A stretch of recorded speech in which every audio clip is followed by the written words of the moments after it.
Hello again everybody. I've got just a short single item for you this week, and it's mainly relevant to acoustic guitar builders or instrument makers, which I guess limits its appeal a bit, but anyway, here goes. You can see I've got a body on my bench, guitar body I mean, obviously, and it's an instrument I finished this time last year in time to take to the guitar show Italy in Padua. I'm going back again this year, but I'm touching up the French polish on the top of the guitar because there was a bit of scuffing and wear and tear from where people picked it up at the show and played it and so on. But I thought I'd take the opportunity while it's here of showing you something which I've found useful, and I think other people might too. So we acoustic builders quite often need to look inside our guitars, and I've got this extensible inspection mirror which has a little light on it. But you can see it's rather small. I'll show you inside the guitar in a moment. It doesn't give a lot of light. It's better than nothing for sure.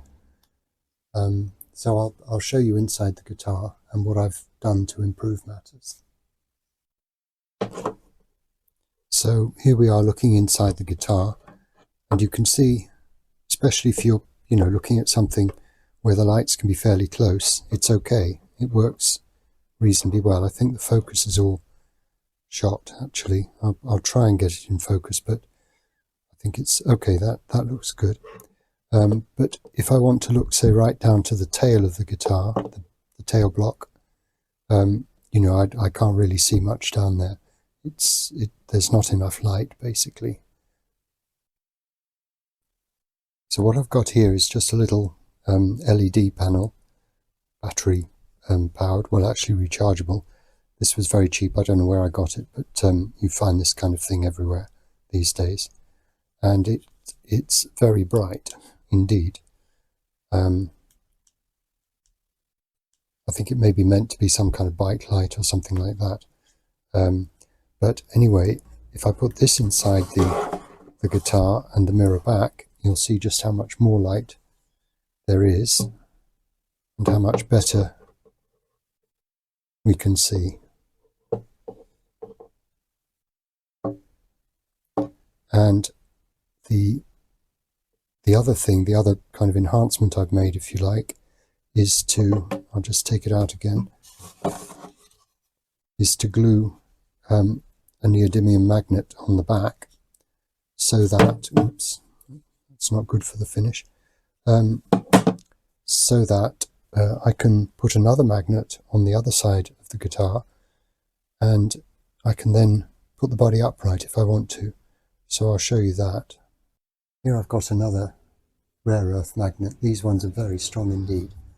So I'm going to switch the light on and put my hand inside the guitar and the magnet on the other side, and with a bit of luck you'll see that it holds its position inside the guitar without me. Okay, that's kind of cheating because it's resting on a brace, but I'll put it a little lower down, you'll see. But it stays there. So basically I can feed the mirror in from this angle if I want to for any reason.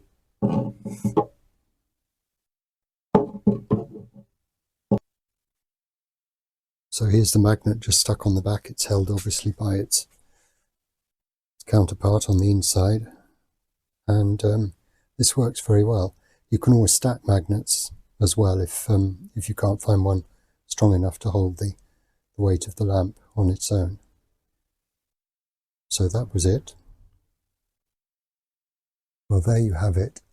But doing this episode made me think of a few more things that I do with neodymium magnets, rare earth magnets.